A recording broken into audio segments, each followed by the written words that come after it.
नमस्कार विद्यार्थियों। आज हम एमए प्रीवियस के चतुर्थ प्रश्न पत्र का अध्ययन कर रहे हैं। और विद्यार्थियों, मैंने आपको कक्षा में सारे राजस्थान के किलों के बारे में चित्र बताते हुए उनकी विशेषताएं बताई थी। आज फिर से हम इसे रिपीट कर रहे हैं, चूँकि यह परीक्षा के लिए उपयोगी प्रश्न है। प्रतियोगी परीक्षाओं में भी इसे पूछा जाता है। तो राजस्थान के कुछ किलों के बारे में हम आज चर्चा करेंगे। सबसे पहले हम देखेंगे कि चित्तौड़ का किला सब किलों का सिरमौर क्यों कहा जाता है। कहावत भी है, गढ़ तो चित्तौड़गढ़ बाकी सब गढ़ैया। तो राजस्थान का गौरव चित्तौड़ का किला सबसे प्राचीन और प्रमुख है। चित्तौड़ के किले की संरचना में प्राचीन भारतीय वास्तुशास्त्र के आदर्शों का बहुत ही सुंदर ढंग से निर्वहन हुआ है। दिल्ली से मालवा और गुजरात जाने वाले मार्ग पर स्थित होने के कारण प्राचीन और मध्यकाल में इस किले का विशेष सामरिक महत्व भी था।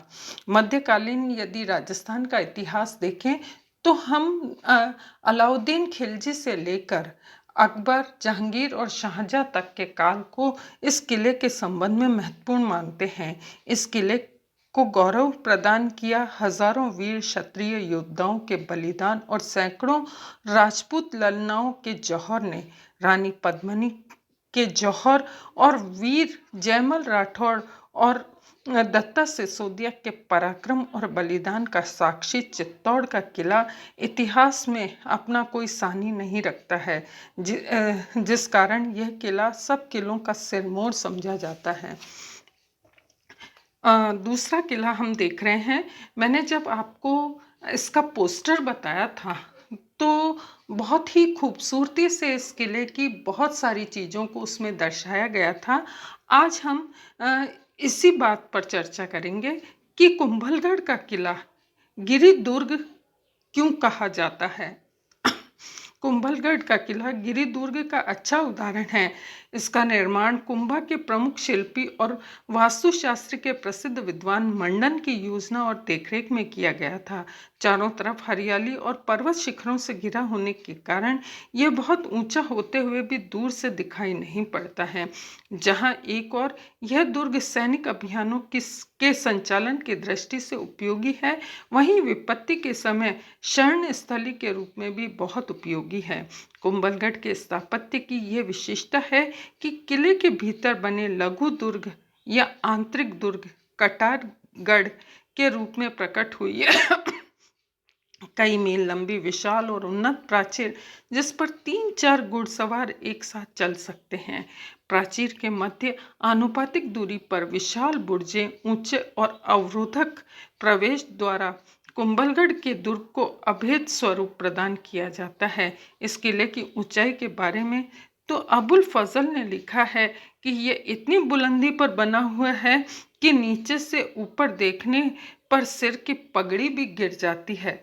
विद्यार्थियों, अबुल फजल के कथन से यह स्पष्ट होता है कि यह किला कितना ऊंचा होगा।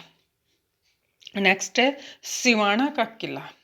यह किला जालौर से लगभग 30 मील की दूरी पर पर्वत शिखर के मध्य स्थित है। सुल्तान अलाउद्दीन खिलजी ने 1310 के लगभग सिवाना के किले पर आक्रमण किया था। सिवाना के दुर्ग की देखभाल करने वाले सातल देव ने इस आक्रमण का डटकर मुकाबला किया। अंततः अलाउद्दीन खिलजी की सेनाएं दुर्ग तक पहुंच गई। दुर्ग की रक्षा का कोई उपाय न देखकर दुर्ग की ललनाओं ने जौहर का अनुष्ठान किया और वीर सातल देव सहित सभी सुभट सामंत केसरिया वस्त्र धारण कर शत्रु सेना पर टूट पड़े। वीर गति को प्राप्त हुए सिवाना के साथ सातल सोम और राठौड़ वीर कल्ला रायम लोथ की शौर्य गाथाएं जुड़ी हुई है। मालदेव ने गिरि सुमेल के युद्ध के बाद शेरशाह की सेना द्वारा पीछे किए जाने पर सिवाना के किले में ही आश्रय लिया था। तदंतर उनके यशस्वी पुत्र चंद्रसेन ने सिवाना के किले को केंद्र बनाकर मुगलों से संघर्ष किया था। आज इन 3 किलों के बारे में ही हम देखेंगे। आगे और किलों पर विस्तृत चर्चा करेंगे।